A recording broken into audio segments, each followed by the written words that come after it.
We never intended them to be anything other than a slave.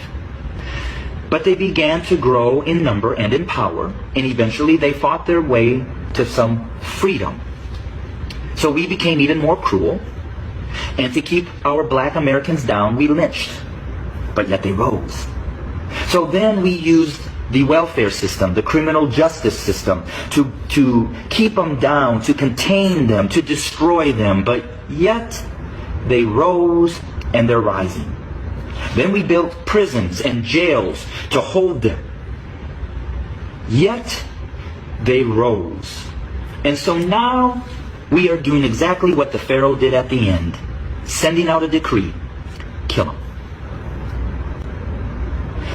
So until we admit that when we wrote this Constitution that all men are created equal, that we never intended to include our black brothers and sisters, our nation may end up facing exactly what the Egyptians faced when they refused to let God's people go. So I'm going to say this to my white fellow Americans, that the bloodshed that is on its way is not on the hands of our fellow black Americans, but is on our hands. We are the ones that are refusing to let God's people go.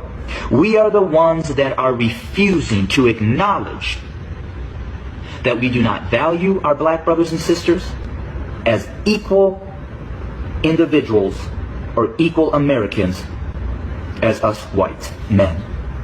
And to my black brothers and sisters, the racial issues, as I've said, have been there from the very foundation. But why do we see it more? Because there's a shifting. See, us white men have been at the head since the foundation. But we've had a black president. And you know, we've done everything in our power to keep him from really changing things. Now we have another minority rising to the top, a white female. What does that say?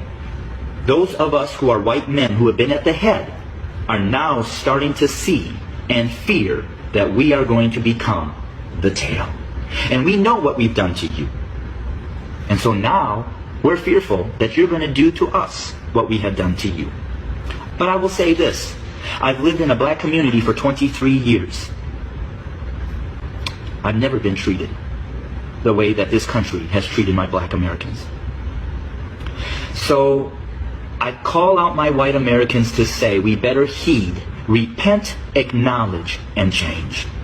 Because if we don't, I just want to again say this: the bloodshed that we